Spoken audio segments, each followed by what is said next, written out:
Alright there, guys. Since the last time I spoke to you, which was only a couple of days ago, a lot has happened. First and foremost, the US has paused, although it'll be interesting to see if that ever resumes, military aid to Ukraine, and also has stopped sharing intelligence with Ukraine as well, which is equally vital as far as their ongoing defense against the Russian invasion goes.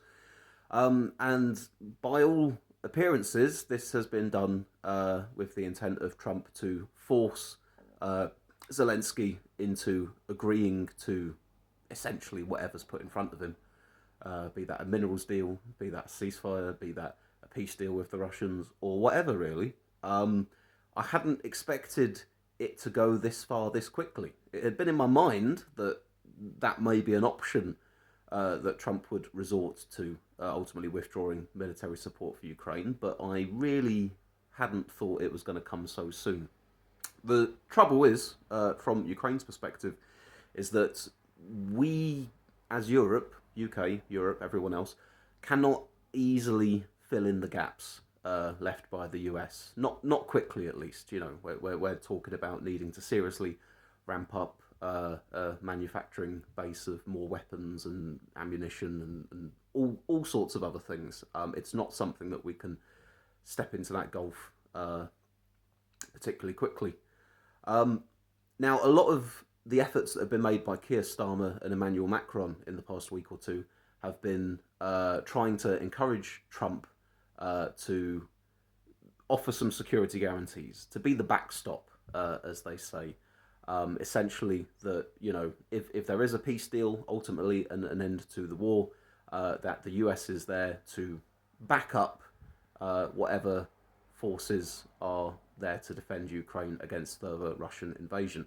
And in part, I think the view had been that maybe Trump just needed convincing that the Europeans were going to be serious about defence because he had long-standing issues about the disparity between the United States sort of military umbrella of NATO regarding Europe and what Europe was actually putting up themselves.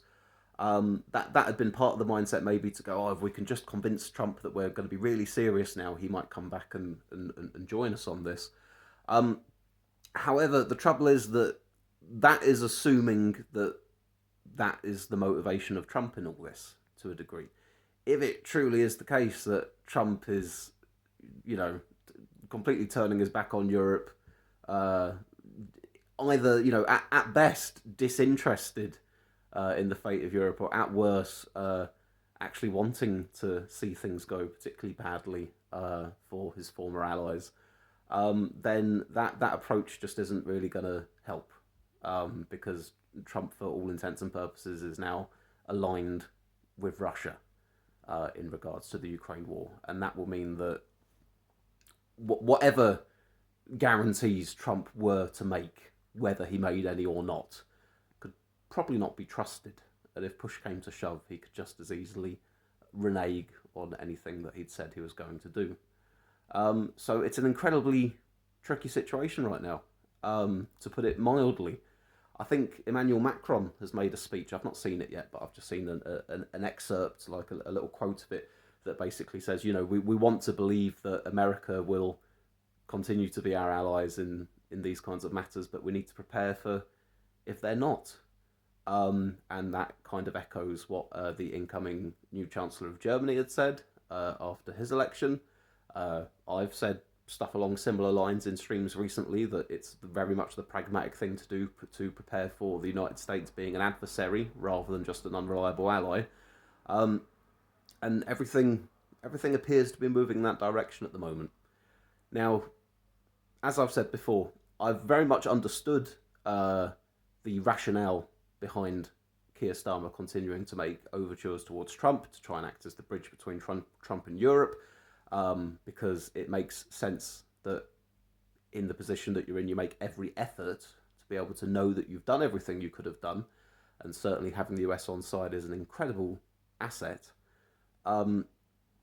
But at the same time, I think that reality really is beginning to shape things in a direction that says it's just not likely to bear fruit, to be honest with you. And there are big consequences for that. Not just talking about the special relationship between the UK and the US, but also the very nature of NATO, the very involvement in the United States in the security of Europe against Russia that's gone on essentially since the end of the Second World War. Because fundamentally, that's what NATO was about keeping Russia out of Europe.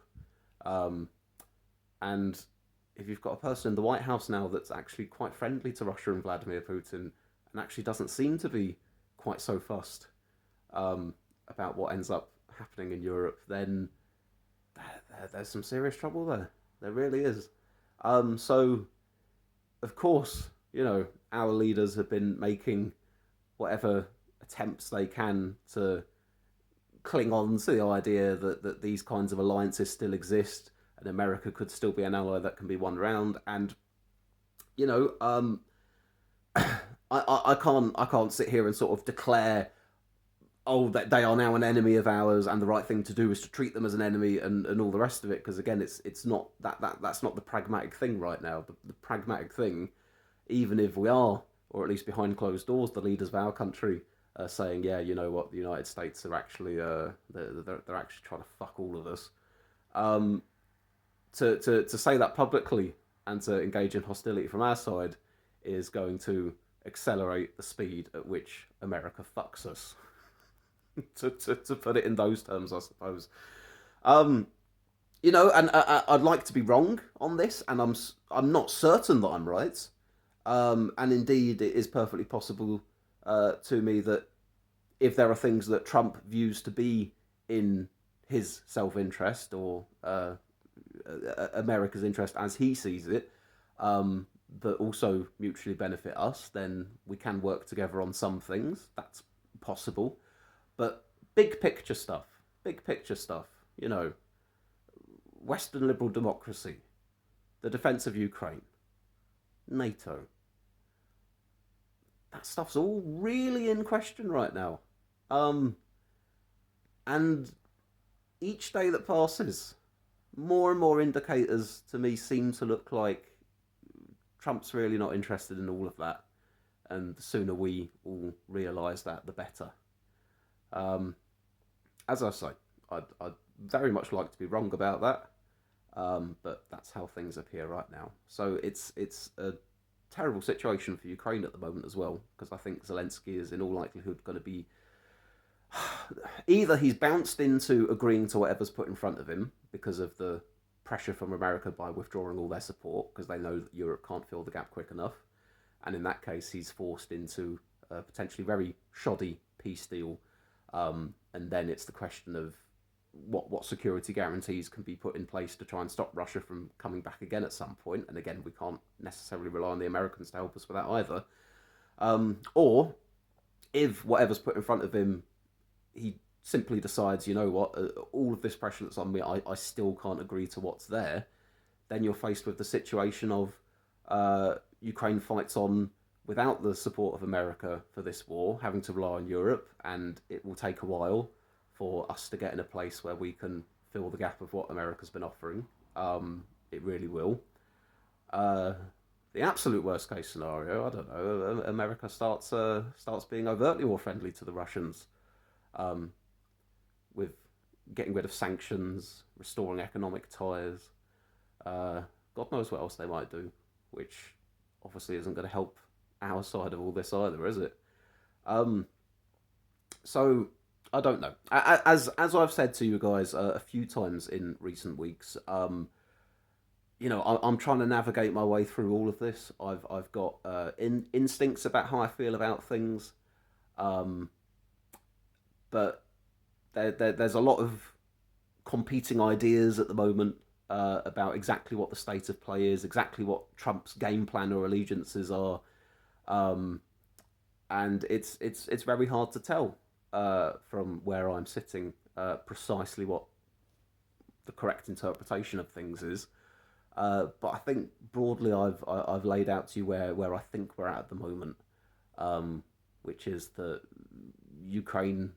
America's going to try and force Ukraine with every tool they have into agreeing to whatever them and the Russians come up with, and I don't think the Americans can really be trusted or relied upon to defend either Ukraine's sovereignty and probably to a larger degree interest in Europe's security either. That appears to be where we're at the moment. I would very much like to be proven wrong on that, but unfortunately that's where we are.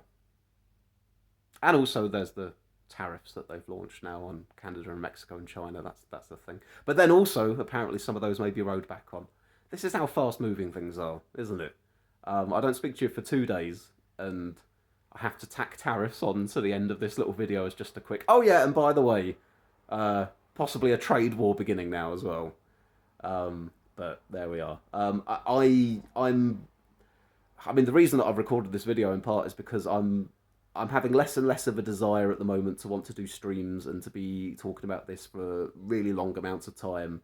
I'm trying to strike the right balance in my own spare time right now between keeping abreast of what's going on, which I feel is very important, talking to you guys about what I think, but also having to say, you know, try not to spend all your time doing this. You know, have a life outside of the changing world that's going on right now. But anyway, folks, that's it for the time being. Look after yourselves. Be good to one another. I'll catch you all later on. Ta-ta.